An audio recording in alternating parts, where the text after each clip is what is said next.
Hello everyone, एक बार फिर स्वागत है आप सभी का अपने यूट्यूब चैनल पर। तो फ्रेंड, जैसा कि आप थंबनेल पे देख ही चुके हो, आज की इस वीडियो में हम डिस्कस करेंगे ज्योग्राफी के कुछ इंपॉर्टेंट क्वेश्चन जो मैंने आपको आगामी HPGBT commission, SI conductor, JYT post को 965, पंचायत ऑडिटर, पटवारी और वेरियस एग्ज़ाम जो आने वाले इसमें में कंडक्ट किए जाने हैं, उन सभी एग्ज़ाम में ये क्वेश्चन जो होंगे वो आपको काफ़ी हेल्पफुल साबित होंगे। तो फ्रेंड्स, आपने करना क्या है, इन क्वेश्चंस के शॉर्ट फॉर्म में नोट्स से ज़रूर बना लेने हैं, क्योंकि रिवीजन के टाइम ये क्वेश्चंस आपको काफ़ी हेल्पफुल साबित होंगे। तो फ्रेंड्स, आप मुझे इंस्टाग्राम पर भी फॉलो कर सकते हो। इंस्टाग्राम आईडी का जो लिंक है वो मैंने डिस्क्रिप्शन बॉक्स में दे दिया है। तो फ्रेंड्स, वीडियो को शुरू करने से पहले अगर आप चैनल पर पहली बार विजिट कर रहे हो तो चैनल को सब्सक्राइब भी जरूर कर दें और बेल आइकन प्रेस करना ना भूलें। ऑल नोटिफिकेशन ऑन कर दें ताकि मेरे आने वाली हर वीडियो की नोटिफिकेशन आपको मिलती रहे। तो फ्रेंड्स, वीडियो को शुरू करते हैं। क्वेश्चन नंबर फर्स्ट है इस वीडियो का। इसमें बोला गया है कि वायुमंडल का सबसे निम्नतम स्तर कौन सा है। The lowest layer of atmosphere is. तो वायुमंडल की जो सबसे निचली परत है वे कौन सी है। क्वेश्चन नंबर 80 जो है इस क्वेश्चन का जो राइट आंसर होगा वे आपका ऑप्शन नंबर ए है। क्षोभ मंडल जो है इस क्वेश्चन का राइट आंसर है। ये वायुमंडल की सबसे निचली परत है, लोएस्ट लेयर है एटमॉस्फेयर की। ऑप्शन ए इस क्वेश्चन का राइट आंसर है। इसके बारे में थोड़ा डिटेल में डिस्कस कर लेते हैं। तो क्षोभ मंडल जो है, ट्रोपोस्फेयर जो है, ये वायुमंडल की सबसे निचली परत है और इस परत की जो ऊंचाई है वो भूमध्य रेखा पर 16 किलोमीटर और ध्रुवों पर 8 किलोमीटर है। और क्षोभ मंडल में समस्त मौसमी परिवर्तन होते हैं, जिस कारण इसे परिवर्तन मंडल भी कहा जाता है। ये भी आपने याद रखना है। और इस परत में प्रत्येक 165 मीटर की ऊंचाई पर जाने पर 1 डिग्री सेल्सियस टेम्परेचर का ह्रास होता है, जिसे ताप की सामान्य ह्रास दर कहते हैं। तो ये आपने याद रखना है। वायुमंडल की सबसे जो निचली परत है वे कौन सी है, वे क्षोभ मंडल है, ट्रोपोस्फेयर है। इसे परिवर्तन मंडल भी कहा जाता है, ये भी आपने याद रखना है। और वायुमंडल की जो संरचना है, तापमान के आधार पर टेम्परेचर के बेस के ऊपर वायुमंडल को 5 मंडलों में, 5 लेयर्स में विभाजित किया गया है। अब इनके बारे में थोड़ा डिटेल में डिस्कस कर लेते हैं कौन कौन सी हैं। क्षोभ मंडल हो गया, ट्रोपोस्फेयर, समताप मंडल स्ट्रेटोस्फेयर, मध्य मंडल मेसोस्फेयर हो गया, आयन मंडल आयनोस्फेयर और बाह्य मंडल एक्सोस्फेयर। उसके बाद जो समताप मंडल के बारे में बात करते हैं, क्षोभ सीमा के ऊपर स्थित परत जो भूमध्य रेखा के ऊपर लगभग 18 किलोमीटर तथा ध्रुवों पर 50 किलोमीटर तक होती है, उसे समताप मंडल कहा जाता है, स्ट्रेटोस्फीयर कहा जाता है। इस परत के निचले भाग में तापमान जो है वो स्थिर रहता है, कांस्टेंट रहता है, इसलिए इसे समताप मंडल कहा जाता है। और ये मौसमी संबंधी घटनाओं से मुक्त है। ये आपने याद रखना है, जो समताप मंडल है वे मौसमी घटनाओं से मुक्त है, इसलिए वायुयान की उड़ान के लिए ये आदर्श परत है। अगर आपसे क्वेश्चन पूछा जाता है कि अब वायुयान जो होते हैं, एरोप्लेन जो होते हैं, वो किस लेयर में उड़ते हैं, तो वो स्ट्रेटोस्फीयर में उड़ते हैं। इस मंडल में 15 से 35 किलोमीटर के बीच ओजोन गैस पाई जाती है, जो पराबैंगनी किरणों अल्ट्रावायलेट रेज का अवशोषण करती है। उसके बाद बात करते हैं हम मध्य मंडल के बारे में, मेसोस्फीयर के बारे में बात करते हैं। मध्य मंडल का जो विस्तार है वे सागर तल से 50 से 80 किलोमीटर की ऊंचाई तक पाया जाता है। इस मंडल में ऊंचाई के साथ तापमान में पुनः गिरावट होने लगती है, ये भी आपने याद रखना है। तो इसके बाद बात करते हैं आयन मंडल के बारे में। आयनोस्फीयर के बारे में पृथ्वी सतह से 80 से 640 किलोमीटर की ऊंचाई तक आयन मंडल पाया जाता है। ऊंचाई के साथ इस मंडल में तापमान की वृद्धि होती है और यहाँ पर विद्युत चुंबकीय कण पाए जाते हैं, जो रेडियो तरंगों का परावर्तन होता है। उसके बाद बाह्यमंडल के बारे में बात करते हैं, एक्सोस्फीयर के बारे में बात करते हैं। आयन मंडल के ऊपर वायुमंडल की सबसे ऊपरी परत बाह्यमंडल कहलाती है और बाह्यमंडल में एक्सोस्फीयर में हाइड्रोजन और हीलियम गैसों की प्रधानता है, ये भी आपने याद रखना है। तो वायुमंडल की जो सबसे निचली परत है वे कौन सी है, वे क्षोभ मंडल है। नेक्स्ट क्वेश्चन पे चलते हैं। क्वेश्चन नंबर 81 में बोला गया है, क्वेश्चन नंबर 81 में बोला गया है कि सामान्यतः किस ऊंचाई पर पक्षाभ मेघ जो हैं वो पाए जाते हैं। Cirrus clouds are generally found at the height of. तो ये जो होते हैं वे कितनी हाइट पर पाए जाते हैं। क्वेश्चन नंबर 81 का जो राइट आंसर है वे आपका ऑप्शन नंबर ए है। ये 6 से 12 किलोमीटर की हाइट पर पाए जाते हैं। बादलों के बारे में बात करते हैं, क्लाउड्स के बारे में बात करते हैं। बादल जो होते हैं वे हवा के रुदोषम प्रक्रिया द्वारा ठंडा होने पर उसके तापमान के औंसाक से नीचे गिरने से बनते हैं। जो वर्षा वाला मेघ है वे वर्षा स्तरीय है। मोती की माला मेघ जो है पक्षाब मेघ हैं। गोभी के फूल के समान जो मेघ होते हैं वे कपासी मेघ होते हैं। और भूमध्य रेखा प्रदेश में दिखने वाला मेघ जो होते हैं वे कपासी वर्षा होती है। बादलों का जो वर्गीकरण है, विश्व मौसम विज्ञान संगठन के मेघों की अंतर्राष्ट्रीय एटलस में मेघों का 10 स्तरीय वर्गीकरण किया गया है। ये भी आपने याद रखना है। अगर आपसे पूछा जाता है कि पक्षाब मेघ जो होते हैं वे कौन से होते हैं, तो पक्षाब मेघ जो होते हैं वो ऊंचाई पर स्थित मेघ होते हैं। ये भी आपने याद रखना है। नेक्स्ट क्वेश्चन पे चलते हैं। क्वेश्चन नंबर 82 में बोला गया है, क्वेश्चन नंबर 82 में बोला गया है कि वे महासागर जिसकी गहराई जो है वो सबसे अधिक है। The ocean which has the greatest depth is. तो कौन सा महासागर है जिसकी गहराई जो है वो सबसे अधिक है? क्वेश्चन नंबर 82 का जो राइट आंसर होगा वो आपका ऑप्शन नंबर बी है, प्रशांत महासागर जो है, पैसिफिक ओशन जो है इस क्वेश्चन का राइट आंसर है। बात करते हैं प्रशांत महासागर के बारे में। ये विश्व का सबसे बड़ा और गहरा महासागर है। इसकी जो आकृति है वे त्रिभुज आकार की है। पृथ्वी के 1/3 भाग पर फैला हुआ है और विश्व की सबसे गहरी गर्त जो है मरियाना गर्त जो है वो यहीं पर स्थित है। उसके बाद बात करते हैं अंटार्कटिक महासागर के बारे में। अंटार्कटिक महासागर जो है, सार्गस सागर उत्तरी अंटार्कटिक महासागर में स्थित है, जहाँ शांत और गतिहीन जल जो है वो पाया जाता है। और अंटार्कटिक महासागर की जो आकृति है वह एस आकार के सदृश है। और इसके पश्चिम में उत्तरी और दक्षिण अमेरिका, पूर्व में यूरोप और अफ्रीका स्थित है। ये भी आपने याद रखना है। उसके बाद बात करते हैं हिंद महासागर के बारे में। हिंद महासागर जो है ये एक और प्रशांत महासागर और दूसरी और अंटार्कटिक महासागर से मिला है, इसलिए इसे अर्ध महासागर भी कहा जाता है। इसके अलावा इसके जावा के दक्षिण में सुंडा गर्त और डायमंटीना गर्त पाया जाता है। हिंद महासागर का जो सबसे बड़ा द्वीप है वे मेडागास्कर है। ये भी आपने याद रखना है। उसी तरह बात करते हैं आर्कटिक महासागर के बारे में। आर्कटिक महासागर जो है ये विश्व का सबसे छोटा महासागर है। विश्व का सबसे चौड़ा महाद्वीपीय मग्न तट जो है वो इसी महासागर में है। ग्रीनलैंड और नॉर्वे जो है इसके प्रमुख बेसिन है। ये आपने याद रखना है। तो विश्व का जो सबसे गहरा महासागर है, सबसे बड़ा और गहरा महासागर जो है वह आपका प्रशांत महासागर है। अगले प्रश्न में चलते हैं। क्वेश्चन नंबर 83 में बोला गया है कि उच्च ज्वार भाटा को ये भी कहा जाता है, high tides are also called. तो उच्च ज्वार भाटा को क्या कहा जाता है? क्वेश्चन नंबर 83 का जो राइट आंसर है वह आपका ऑप्शन नंबर बी है, उसे स्प्रिंग टाइड्स भी कहा जाता है। नेक्स्ट क्वेश्चन में चलते हैं। इसमें बोला गया कि पादप जो अपना भोजन स्वयं बनाते हैं उन्हें क्या कहा जाता है? The plants which prepare their own food are called. तो पादप जो अपना भोजन स्वयं बनाते हैं उन्हें क्या कहा जाता है? क्वेश्चन नंबर 84 का जो राइट आंसर है वह आपका ऑप्शन नंबर बी है, ऑटोट्रॉप्स जो है इस क्वेश्चन का राइट आंसर है, उन्हें ऑटोट्रॉप्स कहा जाता है।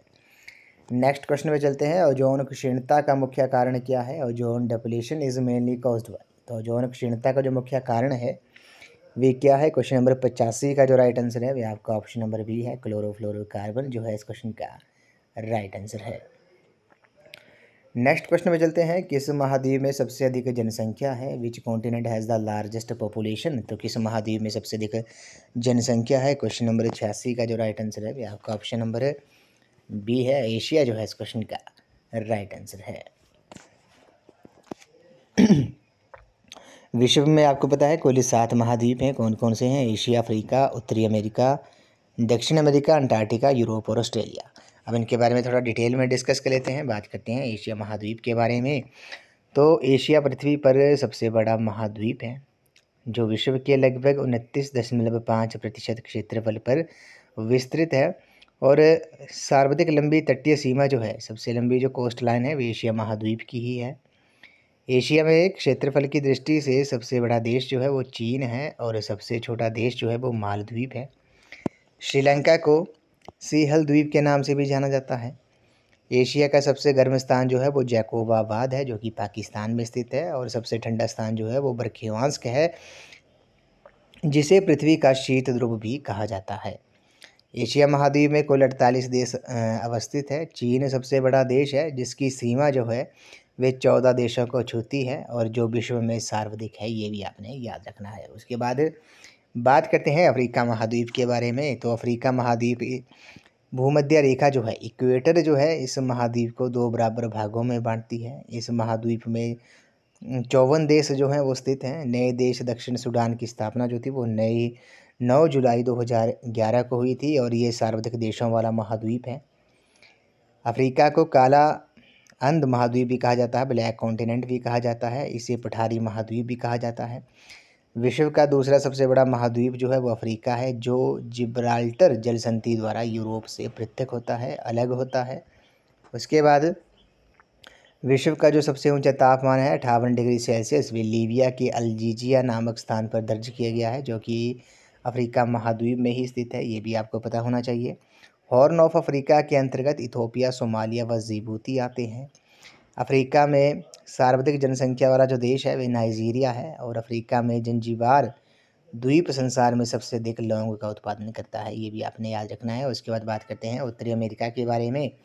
तो उत्तरी अमेरिका के बारे में बात करते हैं तो उत्तरी अमेरिका जो है विश्व का तीसरा सबसे बड़ा महाद्वीप है। अमेरिका की खोज जो थी वो 1492 में कोलंबस द्वारा की गई थी, या तो इसे नई दुनिया, न्यू वर्ल्ड भी कहा जाता है। पनामा नहर जो है वो उत्तरी अमेरिका और दक्षिण अमेरिका को जोड़ती है, ये भी आपको पता होना चाहिए। और संयुक्त राष्ट्र अमेरिका जो है और कनाडा की सीमा पर मीठे पानी की 5 झीलें हैं। पश्चिम से पूर्व में इनका जो क्रम है वे सुपीरियर झील होगी, मिशिगन झील होगी, हरून झील होगी, ईरी झील होगी और ओंटेरियो झील होगी। इन 5 झीलों को सम्मिलित रूप से ग्रेट लेक्स कहा जाता है। नियाग्रा जलप्रपात संयुक्त राज्य अमेरिका और कनाडा का सम्मिलित जल विद्युत उत्पादक क्षेत्र है, ये भी आपने याद रखना है। उसके बाद अमेरिका में कैलिफोर्निया का लॉस एंजलिस नगर जो है वो फिल्म उद्योग का केंद्र है, ये भी आपको पता होना चाहिए। उसी तरह उत्तरी अमेरिका के मूल निवासियों में रेड इंडियन, एस्किमो और इन्यूट आते हैं। एस्किमो का जो घर होता है वे बर्फ़ का बना होता है, जिसे इग्लू कहा जाता है। उसके बाद बात करते हैं दक्षिण अमेरिका के बारे में। दक्षिण अमेरिका जो है विश्व का चौथा सबसे बड़ा महाद्वीप है। दक्षिण अमेरिका में विषुवत रेखा इक्वाडोर, कोलंबिया और ब्राज़ील से होकर गुजरती है। दक्षिण अमेरिका में चिली अर्जेंटीना सीमा पर विश्व का सबसे ऊंचा ज्वालामुखी ओजिस डेल सलाडो एंडीज पर्वतमाला में स्थित है, ये भी आपने याद रखना है। उसी तरह दक्षिण अमेरिका का जो सबसे बड़ा नगर है वे रियो डी जनेरियो है, जो कि ब्राज़ील में स्थित है। दक्षिण अमेरिका में विषुवतीय वनों का स्थानीय नाम जो है वो सेल्वास है और अर्जेंटीना और उरुग्वे में बहने वाली तूफ़ानी ठंडी हवा जो है वो पैम्प्रो है। दक्षिण अमेरिका, मध्य अमेरिका और पश्चिम द्वीप समूह को मिलाकर लैटिन अमेरिका कहा जाता है। उसके बाद बात करते हैं यूरोप महाद्वीप के बारे में। क्षेत्रफल की दृष्टि से 7 महाद्वीपों में इसका छठा स्थान है। राइन नदी जो है वो जलमार्ग यूरोप का सर्वाधिक व्यस्त अंतःस्थलीय जलमार्ग है। वाटरवेज आइलैंड वाटरवेज है। राइन के व्यापार में कोयले का महत्व होने के कारण इसे कोल रिवर भी कहा जाता है। डैन्यूब नदी के तट पर बुखारेस्ट, बुदापेस्ट, वियना, ब्रातिस्लावा और बेलग्रेड राजधानियाँ जो हैं वो स्थित हैं। यूरोप की जो सबसे लंबी नदी है वे वोल्गा नदी है, जो 3690 किलोमीटर उसकी लंबाई है। यूराल पर्वत एशिया महाद्वीप को यूरोप से पृथक करता है, अलग करता है, ये भी आपने याद रखना है। और आल्प्स पर्वत का सर्वाधिक विस्तार जो है वो स्विट्ज़रलैंड में पाया जाता है। इटली का लोम्बार्डी का मैदान यूरोप में सर्वाधिक चावल उत्पादन करता है और मिलान को इटली का मैनचेस्टर और तुरीन को इटली का डेट्रियाट कहते हैं। उसके बाद बात करते हैं ऑस्ट्रेलिया महाद्वीप के बारे में। ऑस्ट्रेलिया महाद्वीप की जो खोज थी वे एवल तस्मान और जेम्स कुक ने की थी। विश्व में ऑस्ट्रेलिया ही एक मात्र ऐसा देश है जो पूरे महाद्वीप पर फैला हुआ है, इसलिए इसे द्वीपीय महाद्वीप भी कहा जाता है। ऑस्ट्रेलिया महाद्वीप में 22 देश हैं। ऑस्ट्रेलिया के मूल निवासियों को एबोर्जिन्स कहते हैं। ऑस्ट्रेलिया पूर्णतः दक्षिणी गोलार्ध में स्थित है। मकर रेखा इसके मध्य से होकर गुजरती है। ऑस्ट्रेलिया के पूर्वी तट पर समुद्र से सटे एक प्रवाल भित्ति है जिसे ग्रेट बैरियर रीफ कहा जाता है, जिसकी लंबाई जो है 1900 किलोमीटर है। और न्यूजीलैंड के निवासियों को माओरी कहा जाता है, ये भी आपने याद रखना है। ऑस्ट्रेलिया में भेड़ों की संख्या जो है संसार में सर्वाधिक है। विश्व प्रसिद्ध मैरीना ऊन का उत्पादक देश जो है वो ऑस्ट्रेलिया है और ये विश्व का सर्वाधिक ऊन निर्यातक देश भी है, ये भी आपने याद रखना है। उसके बाद बात करते हैं अंटार्कटिका महाद्वीप के बारे में। तो नॉर्वे के एक अन्वेषक रोनाल्ड एमंडसन को सबसे पहले वर्ष 1911 में दक्षिण दक्षिणी ध्रुव पर पहुंचने में सफलता मिली थी। अंटार्कटिका महाद्वीप विश्व का 5वां सबसे बड़ा महाद्वीप है जो दक्षिणी ध्रुव पर स्थित है, जिस पर सदैव बर्फ रहती है। भारत ने अंटार्कटिका में अपना प्रथम शोध केंद्र रिसर्च सेंटर वर्ष 1983-84 में दक्षिण गंगोत्री स्थापित किया था, जो अब समाप्त हो गया है, जबकि 1996 में मैत्री और वर्ष 2010 में लोर्समन हिल्स में भारती नामक शोध केंद्र जो था वो स्थापित किया गया था। अगले प्रश्न में चलते हैं कि इस पेड़ की छाल से क्विनैन निष्कर्षित की जाती है। क्विनैन इज एक्सट्रैक्टेड फ्रॉम द वार्क ऑफ विच ट्री। तो क्वेश्चन नंबर 87 का जो राइट आंसर है आपका ऑप्शन नंबर बी है, सिनकोना जो है इस क्वेश्चन का राइट आंसर है। नेक्स्ट क्वेश्चन में चलते हैं, कौन सा देश विश्व का चीनी का कटोरा नाम से जाना जाता है? Which country is known as the sugar bowl of the world. तो विश्व का चीनी का कटोरा जो है वह किस देश को कहा जाता है? वे क्यूबा को कहा जाता है। ऑप्शन नंबर सी जो है इस क्वेश्चन का राइट आंसर है। और अगर आपसे क्वेश्चन में पूछा जाता है कि विश्व का कॉफ़ी का सबसे बड़ा उत्पादक देश जो है वो कौन सा है, तो कॉफ़ी का जो सबसे बड़ा उत्पादक देश है वे ब्राज़ील है। भारत की बात करते हैं तो भारत का कौन सा राज्य जो है वो कॉफ़ी का सबसे बड़ा उत्पादक राज्य है, तो वो कर्नाटक है। ये भी आपने याद रखना है, एग्ज़ाम में कई बार क्वेश्चन जो है ये पूछे गए हैं। अगले प्रश्न में चलते हैं, मानसून क्षेत्र में अधिकतम वर्षा होती है किस ऋतु में होती है? In monsoon regions the maximum rains occur. तो मानसून क्षेत्र में अधिकतम जो वर्षा होती है वे किस क्षेत्र में होती है? क्वेश्चन नंबर 89 का जो राइट आंसर है आपका ऑप्शन नंबर है ग्रीष्म ऋतु जो है इस क्वेश्चन का राइट आंसर है। नेक्स्ट क्वेश्चन में चलते हैं, न्यूजीलैंड की राजधानी का नाम क्या है? The capital of New Zealand is. तो न्यूजीलैंड का जो कैपिटल है वे आपकी वेलिंगटन है। ऑप्शन नंबर सी डी इस क्वेश्चन का राइट आंसर है। आपने कमेंट सेक्शन में जरूर बताना है कि ऑस्ट्रेलिया की जो राजधानी है वे कौन सी है। नेक्स्ट क्वेश्चन में चलते हैं, भारत के सबसे उत्तरी बिंदु पर सूरज की किरणें हमेशा कैसी होती हैं? At the northernmost point of India the rays of the sun are always. तो भारत के सबसे उत्तरी बिंदु पर सूरज की जो किरणें होती हैं ये हमेशा कैसी होती हैं? क्वेश्चन नंबर 91 का जो राइट आंसर है आपका ऑप्शन नंबर बी है, तिरछी होती हैं। ऑप्शन नंबर बी जो है इस क्वेश्चन का राइट आंसर है, ओब्लिक जो है इस क्वेश्चन का राइट आंसर है। अगले प्रश्न में चलते हैं, हिमालय की रानी किसे कहा जाता है? The queen of Himalayas. तो हिमालय की जो रानी है वे कहा जाता है किसे? क्वेश्चन नंबर 92 का जो राइट आंसर है वह आपका ऑप्शन नंबर बी है, कंचनजंगा जो है इस क्वेश्चन का राइट आंसर है। नेक्स्ट क्वेश्चन में चलते हैं, क्वेश्चन नंबर 93 में बोला गया कि अरब सागर में कौन सी नदी गिरती है?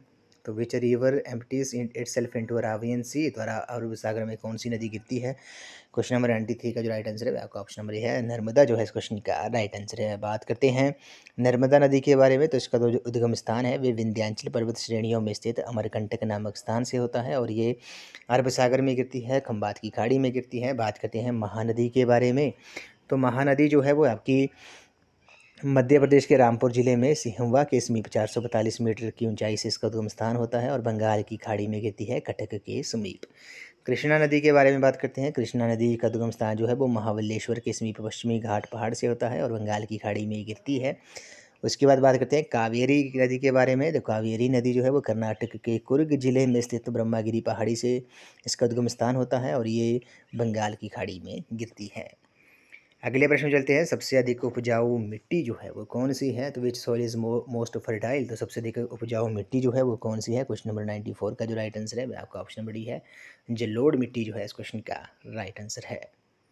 अगले प्रश्न में चलते हैं, भारत में हीरा खदानें कहाँ स्थित हैं? Diamond mines in India are located in. तो भारत में हीरा खदानें जो है वो कहाँ पर स्थित हैं? क्वेश्चन नंबर 95 का जो राइट आंसर है आपका ऑप्शन नंबर बी है, मध्य प्रदेश जो है इस क्वेश्चन का राइट आंसर है।